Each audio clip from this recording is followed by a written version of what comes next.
Undoubtedly, you're going to see a lot of hype around Baizhu, and that makes sense, as players have been waiting almost 2 years since his introduction to play him. But there are several things people tend to leave out when talking about how good Baizhu is, and that's why in this video we're going to break down Baizhu and talk about how good or bad he is for you, and if he's worth your Primo Gems. And I'll also be sharing a special secret about Baizhu that almost no one knows later in the video, so be sure to be on the lookout for that. Baizhu is a Dendro Catalyst healer and support, and you'll find his best use as a utility character played off-field. He also has shielding capabilities, but he's not a shielder and he really shouldn't be considered one, but we'll talk more about that when we cover his elemental burst. His normal attacks are fairly fluid, just like a lot of people after seeing sus fan art of him on Twitter, but they really aren't that great. The normal attacks, I mean. The fan art, well, let's just say some people really like it. Baizhu's normal attacks have a very short range and low potential for AoE, which is not what you want from a Catalyst character. His normal attacks aren't really important to his kit though, unlike his elemental skill and elemental burst. His elemental skill summons a Serpentine Dendro Spirit that hits up to 3 enemies and heals your team for a sizable percentage of Baizhu's HP. The healing on this skill is quite strong, and a skill that heals your whole team is always welcome, but the damage and Dendro application of the skill are not very good. So Baizhu's skill will not have the same utility as a character like Kokomi, whose skill is useful for healing and off-field elemental application. Furthermore, Baizhu's skill talent damage is noticeably weaker than Kokomi's skill damage at similar talent levels. His skill also generates an okay amount of particles, but he will have some high energy requirements. It's best to think of his energy needs like this. His skill and Yu'lon's skill have the same cooldown, but he generates less particles than Yu'lon and has a higher cost elemental burst. As far as exact energy recharge numbers, we'll get into that when we talk about his burst. Earlier I mentioned that his burst produces a shield, but that he should not be considered a shielder, and we're gonna get into that now.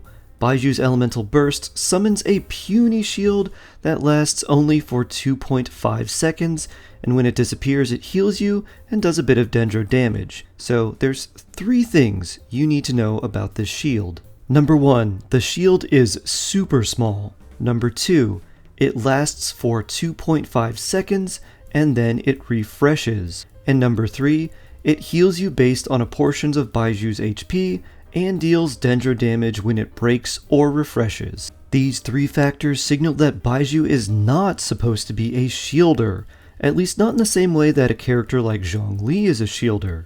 Baizhu's shield duration is super short and the amount of damage it can absorb is really small, but it also refreshes every 2.5 seconds for the entire 14-second duration of his burst, so it was clearly intended to break or disappear and then refresh, and by doing so, it triggers more healing and a bit of dendro damage and dendro application.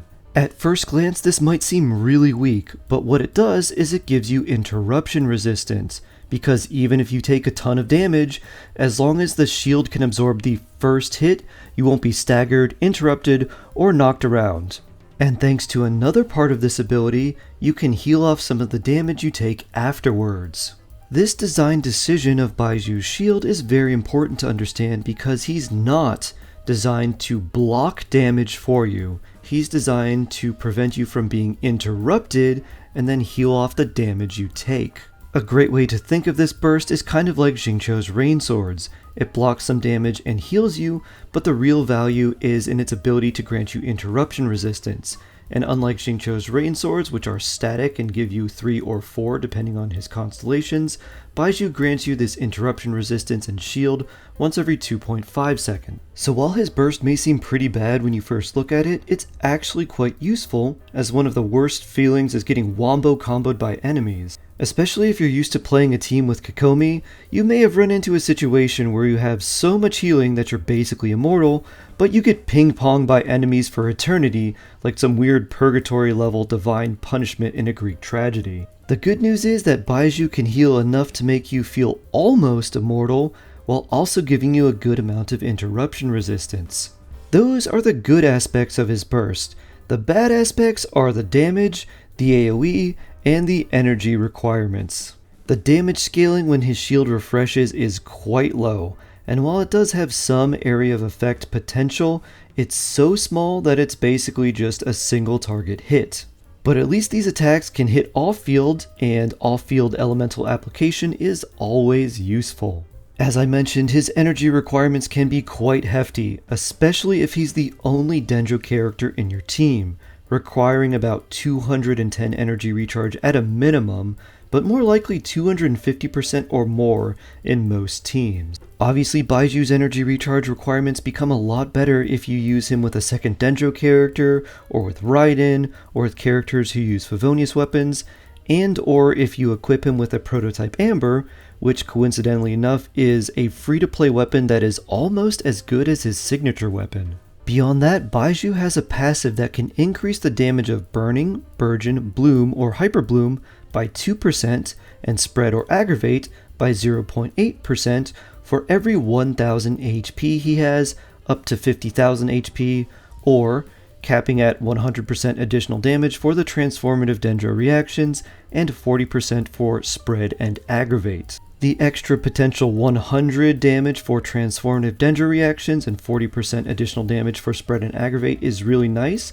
but it only works for the active character. So if you run Baizhu with Cyno, Nahida, and Fischl, it will only affect Cyno's damage, as he is the on-field character, while Nahida and Fischl do their damage off-field. And while getting to 50,000 HP to get the maximum value out of this bonus will be a little bit difficult for most players, it is pretty easy to get around 45,000 HP for most players, even with free-to-play weapons and artifacts, so you get the majority of this damage bonus. However, it's important to note that this bonus is not a straight multiplicative bonus, meaning that you won't start dealing double damage with Hyper Blooms. It's actually a little bit weaker than the buff that Nahida gives, at least on average, so it's still a good buff, but remember that it's only for your on-field character and it's not for your whole team. Now that we've covered his kit's advantages and weaknesses, let's talk about how useful he really is and where you can use him most effectively.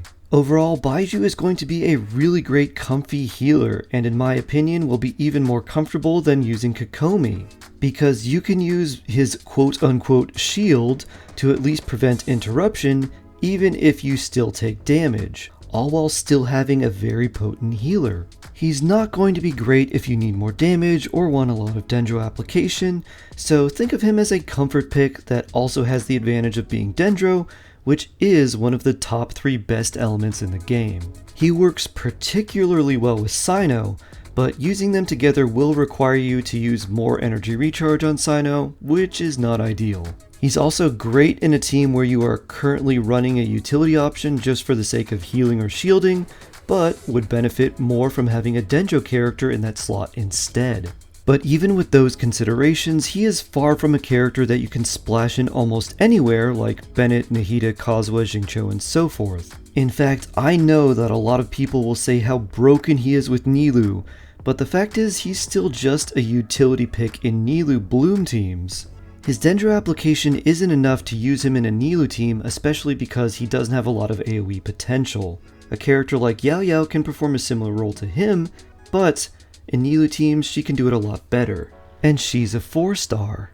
Now I know that not everyone has Yao Yao or Kokomi for a Nilou team, so in that case Baizhu is a good option for a healer, especially with his passive that increases Dendro reaction damage for the on-field character. So, is Baizhu worth your Primo Gems? In my opinion, he is best for people that already have some pretty well developed teams and characters and just want someone that would be a really nice comfort pick. If you're newer and don't have a lot of characters or teams that you can build, I would not prioritize wishing for him. In fact, I'll say that since Nahida is also available in patch 3.6, she will be a better option for just about everyone compared to Baizhu. He's hardly a bad character, but he's definitely not a must pull, and he really can't compare to the Dendro Archon in terms of damage, buffing, Dendro application, Dendro particle generation, and team flexibility. If you do decide to wish for him, however, I think you'll find a very comfy healer who makes the game as pleasant as the rejuvenating scent of herbal incense. But if you aren't sure who you should wish for with your hard-earned Primogems in patch 3.6, or even if you should wish at all, then you should check out this video on screen to get a better understanding of who could be the best fit for you. And one more thing, here's a fun fact about Baizhu that basically no one knows. His constellation is the Lagunaria, which is the calabash or bottle gourd. Basically the same thing that Gar uses to control and hold his magic sand. The choice of calabash comes from a Chinese idiom that roughly translates to "the hanging bottle gourd saves lives," meaning that someone with a hanging gourd was likely a doctor, as they often stored medicinal herbs and the like in those fun little gourds. I hope this video has been helpful. Make sure to like it for that random fact about Baizhu, subscribe for more Genshin content like guides and free Primogems. I've been Sharkheart, you've been Jawsome. I love you, may order guide you friends, and I can't wait to see you in the next one.